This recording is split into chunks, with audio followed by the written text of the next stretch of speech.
Assalamualaikum warahmatullahi wabarakatuh. Salam sejahtera untuk kita semua. Saya Angga Riswanto. Saya mahasiswa Fakultas Hukum Universitas Kartamulya. Video ini dibuat untuk memenuhi tugas mata kuliah Hukum Acara Peradilan Tata Usaha Negara. Ada 4 poin yang ingin saya sampaikan dalam video ini tentang peradilan tata usaha negara. Yang pertama adalah tentang pengertian PTUN atau Pengadilan Tata Usaha Negara itu sendiri. Dan yang kedua adalah dasar pendirian PTUN beserta sumber-sumber hukum yang dipakai dalam peradilan tata usaha negara. Kemudian yang ketiga, ada yang namanya kewenangan absolut dan kewenangan relatif. Nah, kedua kewenangan ini memiliki arti yang berbeda. Nanti akan saya sampaikan. Dan yang keempat adalah contoh-contoh perkara atau kasus yang dapat diselesaikan atau dibawa ke Pengadilan Tata Usaha Negara itu sendiri apa saja. Simak videonya sampai selesai. Halo kawan-kawan, PTUN adalah singkatan dari Pengadilan Tata Usaha Negara.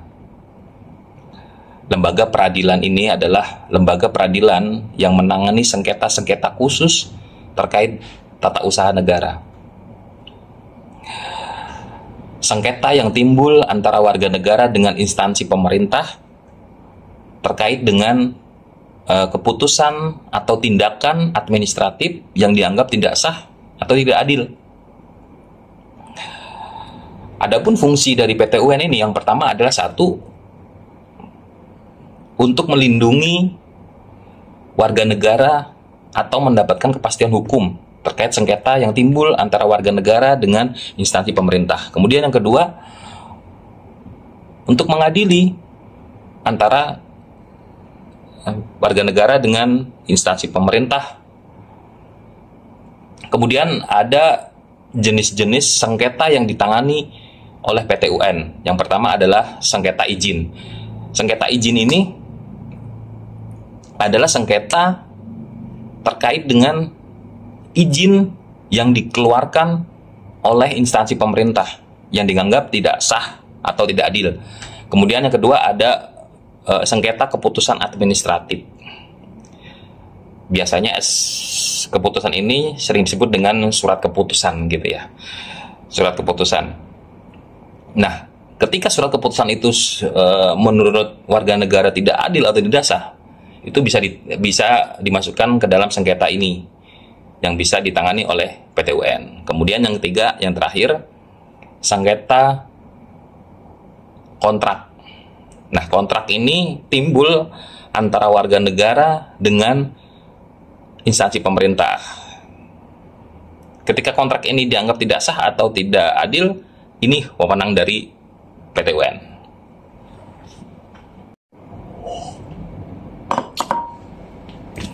Kemudian ada dasar hukum pendirian PTUN. Dasar hukum pendirian PTUN ini meliputi sumber-sumber hukum. Yang pertama ada sumber hukum tertulis dan sumber hukum tidak tertulis. Sumber hukum tertulis adalah sumber hukum yang terkodifikasi. Di sini ada Undang-Undang 1945 Pasal 24 tentang wewenang kehakiman. Kemudian ada Undang-Undang Nomor 5 Tahun 1986, kemudian mengalami perubahan kembali menjadi Undang-Undang Nomor 9 Tahun 2004, dan kemudian mengalami perubahan kembali menjadi Undang-Undang Nomor 51 Tahun 2009. Dan juga ada Undang-Undang Nomor 30 tahun 2014. Dan yang terakhir ada Peraturan Mahkamah Agung atau Perma nomor 6 tahun 2018. Nah, ini rentetan dari sumber hukum tertulis yang menjadi dasar pendirian PT UN. Kemudian ada sumber hukum tidak tertulis. Apa sih sumber hukum tidak tertulis itu? Sumber hukum tidak tertulis adalah sumber hukum yang tidak terkodifikasi. Di sini ada 3. Yang pertama, jurisprudensi atau putusan hakim terdahulu. Kemudian ada pendapat ahli atau pendapat para pakar. Yang ketiga ada traktat atau hukum internasional. Kemudian ada kompetensi kewenangan PT UN, ada 2, ada kewenangan absolut dan kewenangan relatif. Kewenangan absolut adalah kewenangan untuk memutuskan dan mengadili perkara-perkara yang timbul yang berkaitan dengan tata usaha negara. Contoh, PT UN dapat mengabulkan ganti rugi yang timbul akibat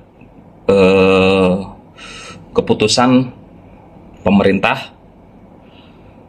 Kemudian PT UN dapat membatalkan izin usaha yang dikeluarkan oleh instansi pemerintah. Kemudian ada kewenangan relatif. Kewenangan relatif adalah kewenangan di mana kedudukan objek sengketa berada. Kita ambil contoh. PT UN dapat mengambil keputusan di mana objek sengketa itu berada. Jika memang sengketa objeknya di Karawang, ya pengadilan PT UN-nya di Karawang. Tidak bisa objek ada di Karawang, pengadilannya di Surabaya. Tidak bisa, walaupun si pemiliknya berada di Surabaya atau berdomisili di Surabaya. Itu tidak bisa. Atau dikeluarkannya SK kepegawaian di Jakarta, pegawainya bekerja di Surabaya. Ini objek sengketanya ada di Jakarta, ya diselesaikan di PT UN Jakarta. Kurang lebih seperti itu. Yang terakhir kawan-kawan, contoh kasus atau perkara yang diajukan ke PT UN. Saya mengutip dari putusan PT UN nomor 390-2024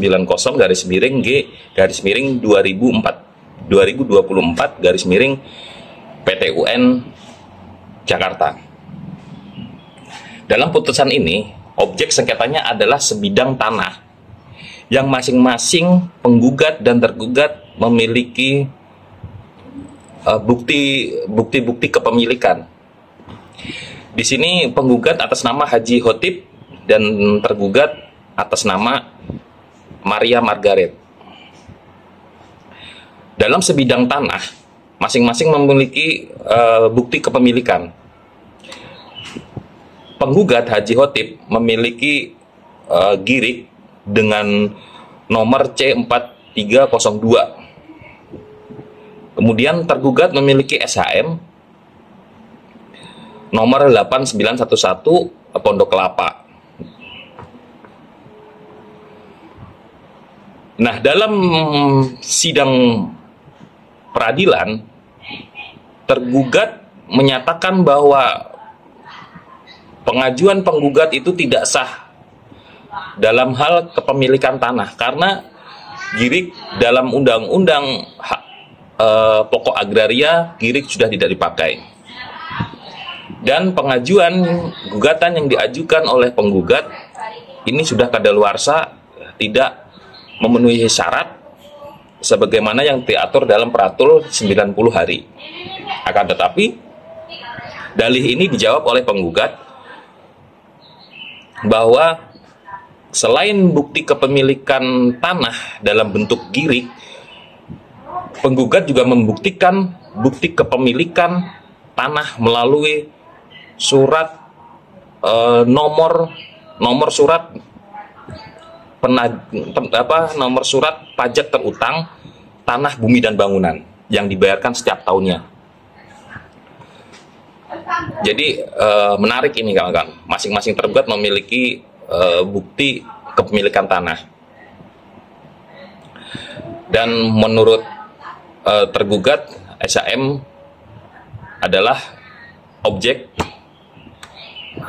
kepemilikan tanah yang sah sesuai dengan Undang-Undang Pokok Agraria, dan girik yang dimiliki oleh penggugat itu tidak sah karena dia sudah tidak diakui dalam Undang-Undang Pokok Agraria. Akan tetapi, singkat cerita di sini, hakim memutuskan mengabulkan gugatan seluruh gugatan penggugat. Jadi penggugat dimenangkan nih. Pertimbangan hakim di sini adalah dalih yang dinyatakan oleh tergugat itu tidak sesuai dengan peraturan undang-undang peraturan tata usaha negara. Yang dimaksud dengan kadaluarsa dalam 90 hari ini adalah belum adanya upaya yang dilakukan tergugat di luar peradilan, di luar pengajuan peradilan. Jadi tidak masih bisa kepemilikan tanah dalam bentuk girik pun dalam sengketa, jika memang masih bisa dibuktikan kepemilikan, itu masih dapat dimenangkan. Jadi saran saya, jika kawan-kawan, teman-teman masih ada punya sepetak tanah, bukti kepemilikan tanah masih dalam berbentuk girik atau igendem, itu lebih baik diurus di Badan BPN untuk diubah menjadi SHM. Karena memang di dalam Undang-Undang Pokok Agraria itu girik dan igendam itu sudah tidak berlaku, itu peninggalan kolonial.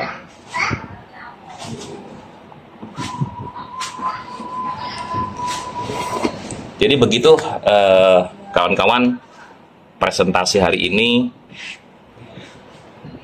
kita dapat mengambil kesimpulan bahwa peran dari Pengadilan Tata Usaha Negara ini sangat vital dan menjadi sengketa yang timbul antara warga negara dengan pemerintah dapat diajukan ke Pengadilan Tata Usaha Negara. Tapi jangan khawatir kawan-kawan, PT UN bukan tembok terakhir konstitusi dalam hal tata usaha negara. Masih ada upaya-upaya banding, upaya-upaya kasasi, atau upaya peninjauan kembali. Jadi masih ada upaya hukum jika putusan PT UN merasa tidak adil atau tidak sah atau tidak puas. Mungkin itu dari saya. Terima kasih telah menonton video ini. Billahi taufiq wal hidayah.